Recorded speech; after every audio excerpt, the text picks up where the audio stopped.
ចូលពណ៌នាពីរបបសាធារណរដ្ឋប្រជាមានិតកម្ពុជាដែលសំណួរនេះចម្លើយគឺពិតជាវែងមែនទែនអ្នកទាំងអស់គ្នាគឺគេឲ្យយើងរៀបរាប់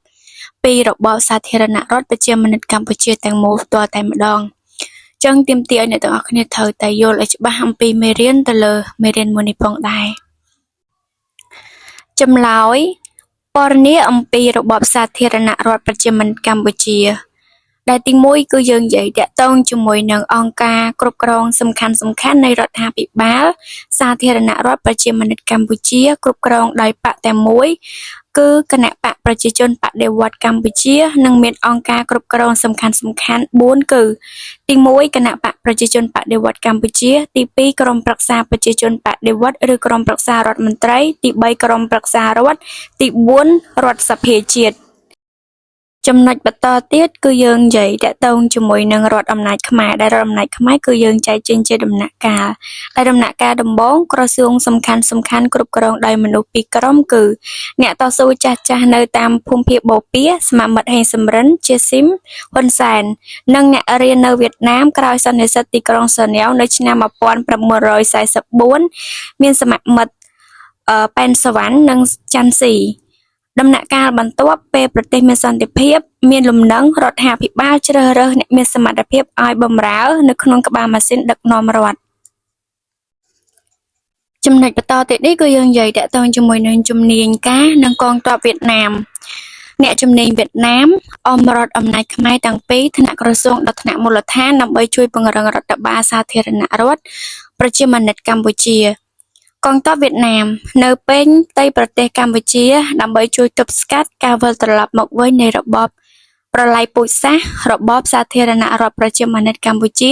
នៅថ្ងៃទី7មករា1979ដល់30មេសាឆ្នាំ1989មានភារកិច្ចចាំបាច់ពីរគឺការកសាងសន្តិភាពនិងការស្ថាបនាជាតិឡើងវិញកិច្ចការពារដើម្បីទប់ស្កាត់ការវិលត្រឡប់មកវិញរបស់ខ្មែរក្រហមរដ្ឋាភិបាលសាធារណរដ្ឋប្រជាមានិតកម្ពុជាបានចាត់វិធានការដូចតទៅការបង្កើតកងសេនាជនតាមភូមិបង្កើតក្រុមស្វ័យការពារក្រុមយាមកាមធ្វើការជ្រើសរើសកងទ័ពបង្កើតកាតព្វកិច្ចយោធាធ្វើការវឹកវើវឹកហាត់ក្បួនយោធាដល់សិស្សនិស្សិតមុនចូលរៀនលើកទ័ពវាយប្រហារលើកងទ័ពខ្មែរក្រហមនារដូវប្រាំងនិងធ្វើការគ្រប់គ្រងតាមតំបន់ព្រំដែនបង្កើតការការពារនៅតាមព្រំដែនកម្ពុជាខ្មែរថៃដោយបានអនុវត្តផែនការក5កេណ្ឌកងកម្លាំងកាប់ឆ្ការព្រៃការពារព្រំដែនកម្ពុជាស្វែងរកការចរចាបញ្ចប់សង្គ្រាមការកសាងជាតិរដ្ឋាភិបាលបានរៀបចំកសាងជាតិដូចជា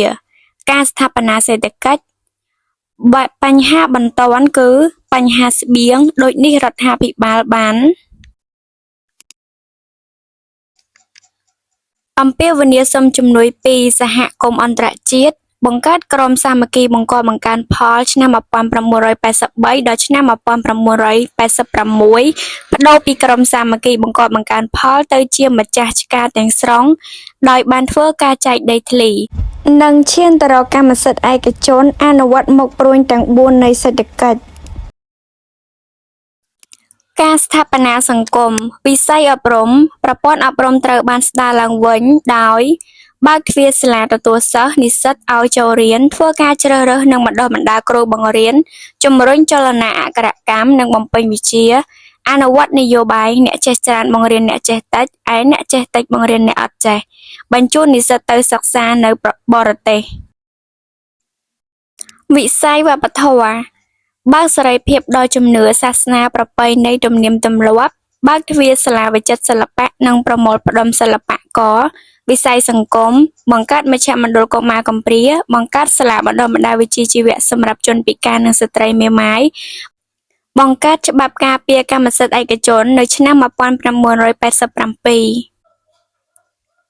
វិស័យសុខាភិបាលបើកទ្វារមន្ទីរពេទ្យទទួលពិនិត្យនិងព្យាបាលជំងឺបើកទ្វារសាលាបណ្ដុះបណ្ដាលពេទ្យ